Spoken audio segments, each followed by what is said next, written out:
did you see that? Yeah, That yeah. was pretty cool, wasn't Yeah, that's a good idea. it? It probably made it a lot heavier, don't you think? Yeah, I don't know that that would work well with the right bobbin because the right bobbin actually goes through the spool. Right. Yeah. Yeah, that's what I was going to say. It's dead. Yeah. Yeah. So first thing I do is to make these flies really durable, you have to make sure that everything's bonded together.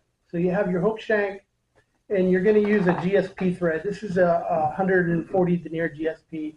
This is really the standard. They used to use Kevlar thread and used to use like a 240 denier Danville thread, but Kevlar thread is too sharp. You cut through your deer hair quite frequently, and the Danville, even though it's 240 denier, you break it a lot because you got to put a lot of pressure on these. So I use 140 denier GSP is the lightest I'll go. You can go up to 200, even 300 denier, but 75 denier, even 100 denier, you're gonna cut hair a lot more. And then for the tail, I just use a 140 denier UTC. So I take a file and I file the hook shank just to roughen it up. Because like I said, you want everything to bond together. You want then I'll put thread right here at the base.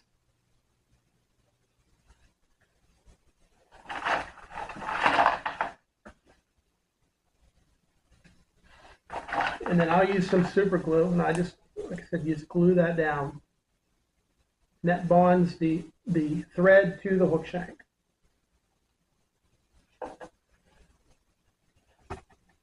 And just to keep it simple, you can use so much, I mean, what you can use for tails, some of the flies, you can use anything for a tail, but I'm going to keep it simple with EP fibers. It's real easy to tie on, and it's quick. Yeah, that's a good movement too, but you just put it on.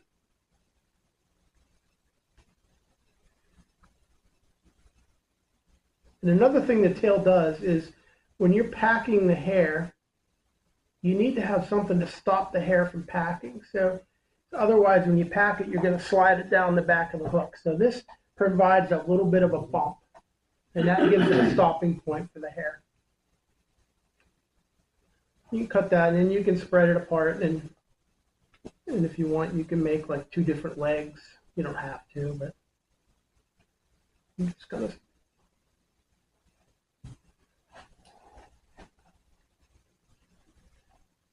Then again, I use the glue, super glue. And then for a collar, you can use deer hair. You can use the tips of deer hair for a collar. I don't always like how that looks, so I just use. You can use a lot of things. Hackle. You can use just about anything. I use like this Estes, this chenille. Now I just tie it on. Make a couple wraps. And this, all this does is covering that bump. You know, just hiding everything.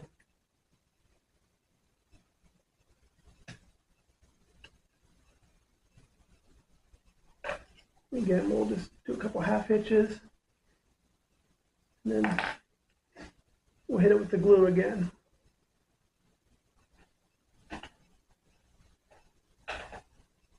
Now we can switch to the GSP. GSP, I don't know if you're familiar with it. Super slippery, slick. Right? I'm squeezing as hard as I can. It pulls right through your hands. It's super slick. So you got to, if you don't have it wrapped on well, it's just going to pull right out. So you just put a good thread base. A lot of people think when you spin and stack deer hair, you do it on a blank hook, a shank. You don't want to do that because nothing will bond to that hook shank. So you need to create you need a layer for everything to bond to. And scissors don't really cut this well. I use whatever this is for sewing. It's a little sewing seam ripper. That's how I cut my GSP. So now we're ready to start the deer hair.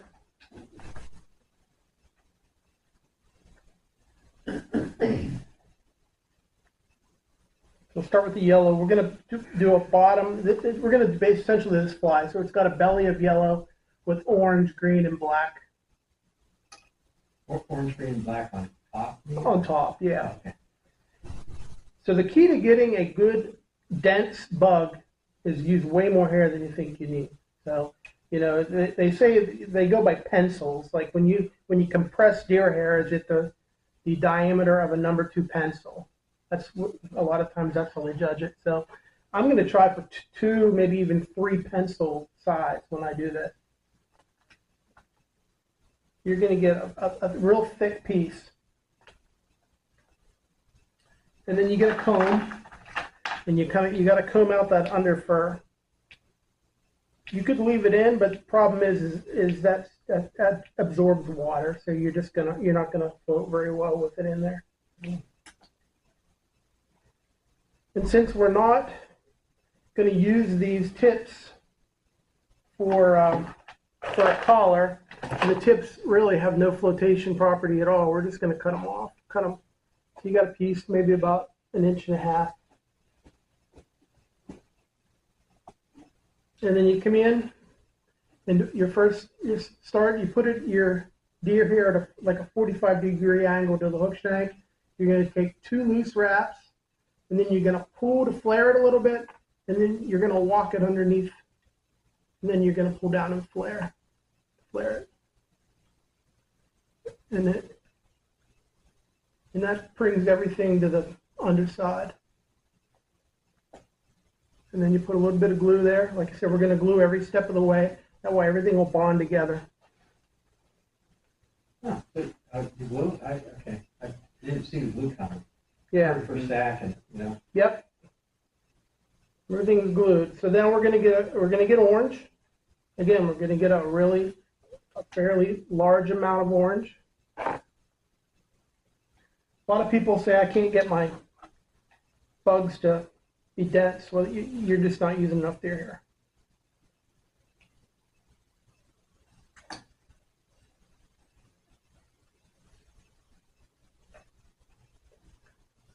Cutting out the tips. And basically with this, you just put it right on top, wherever you want it. You take a couple loose wraps. Now, if you want a dot, then you're going to hold the sides of the hair and pull. If you want a ring, you're going to put your finger on the top and pull. So that flattens everything out and gives you a ring. I cut a little hair, but that's okay. And again, we're going to put a little bit of glue. Sometimes I do forget. That's over the top of the yellow. That's over the top of the yellow. Now the yellow's on the bottom of the hook shank. The orange is on top. Next, we're going to grab green, and we're going to get pretty much the same amount of green. Find a good spot to start.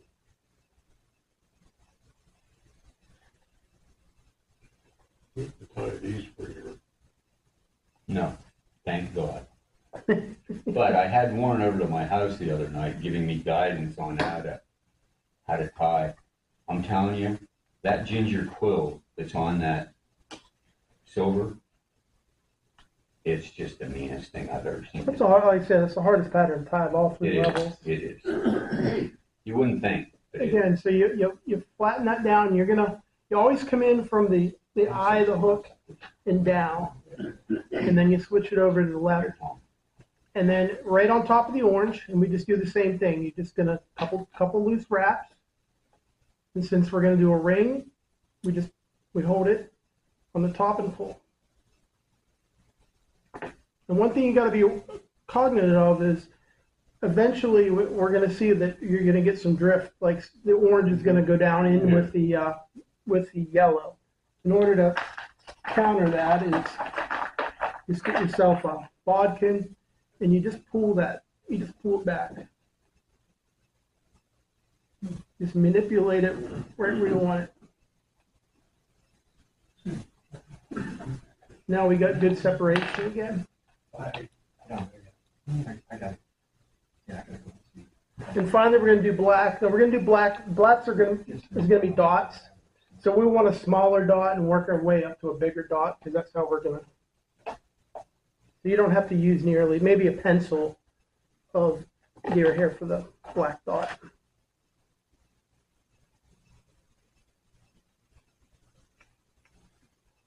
Again, you come in from the eye. Couple loose wraps. Now we'll hold to the side and we'll make a dot. So that's almost like how you'd make a dot like on a glow ball. Yeah. Yeah, okay. And you do another thing you gotta be aware of is you're gonna trap hair. So just take your bodkin and just pick it all out. Set it. None of these are ever gonna be perfect.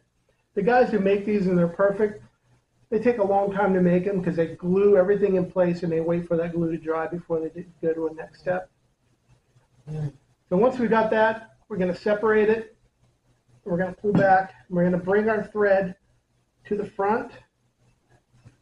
I take a couple wraps in the front, and then I'll come in and I put my bobbin right up on the hook shank, and I create about a half dozen wraps right here. And right in front of the deer hair, and that creates a little wedge. And then I'll do a half hitch, and then a little bit of glue,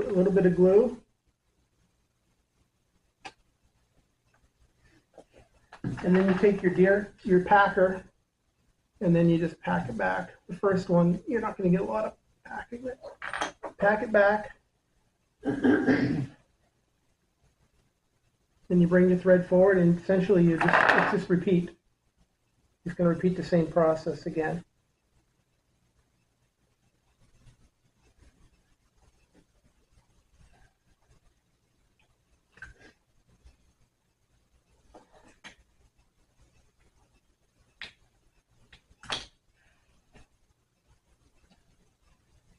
And you're starting out. The hardest part is managing this deer hair. If you can only handle one pencil, just do three yellows, to get and eventually you'll get it. But you can use lesser amount, you just have to do more stacks.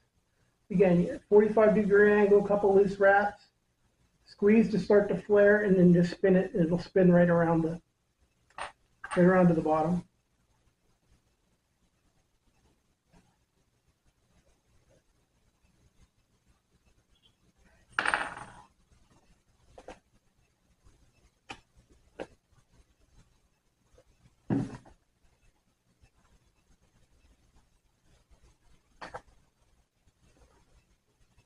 That's just super glue or something? It's fabric fusion, Oh, okay. and I like it. You could use super glue, but the problem with super glue is it dries really fast, so you better make sure everything's in place, like right now, or else it'll dry. The fabric fusion takes about 3 to 4 hours to set up, so I have time at the end. I can adjust it. If one of my spots is off, I can manipulate it, and it'll still work, and then you let it set and dry. And this stuff's cheap, and it can be found anywhere, and it works good. You can use liquid fusion too, but that's hard to find. I can't find it anymore. Yeah, liquid fusion dries a little faster, I really like it. but other than especially that, it's essentially the same, but it just dries a tad bit faster. it replaced a lot of my time with epoxy, Yeah, because it dries clear and stays clear, where epoxy yellows over time. yeah. And we're going to come in from the right, put it down, couple loose wraps, flare it. And we're pulling tight. You can see I'm bending that hook because you want that thread to compress as close to the hook shank as possible, because when you trim, you don't want to cut your thread. If you cut your thread, you're going to lose it. You get to commit suicide. Don't ask me how I know. Yeah, you're right, Tom. Blow my own brains out. Break your thread and watch Oh, it. yeah. I've Invent some new foul words.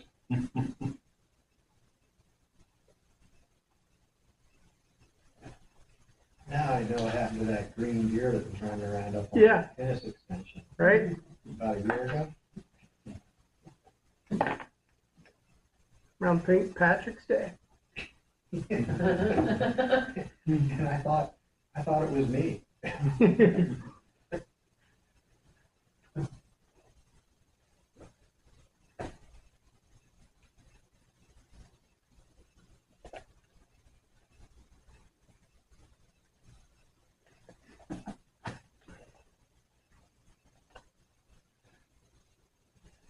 So we're going to use a little bit less than we did black. Make that a little bit.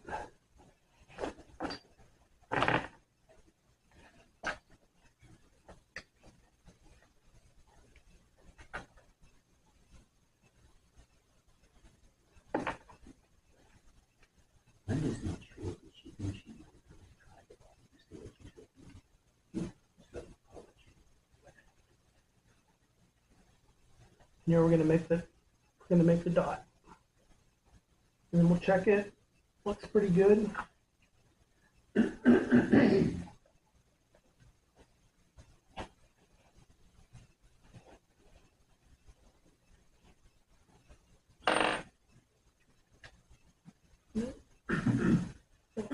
Separate everything. Bring it forward. You want that thread real tight when you bring it through. And then make your wedge.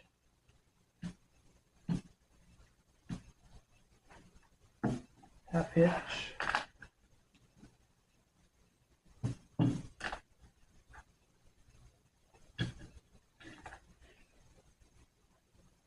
Glue.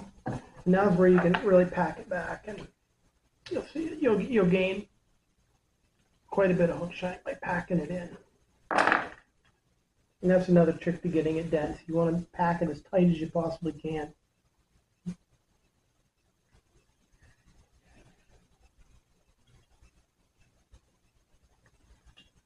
Do one more. See if we can get it with.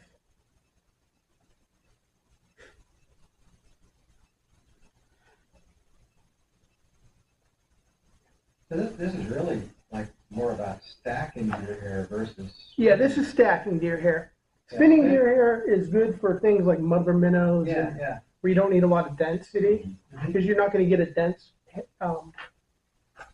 bug with you spin it. Like that taps bug, he spins it, and I mean, it's a good bug, but Everybody can call her caddis. yeah.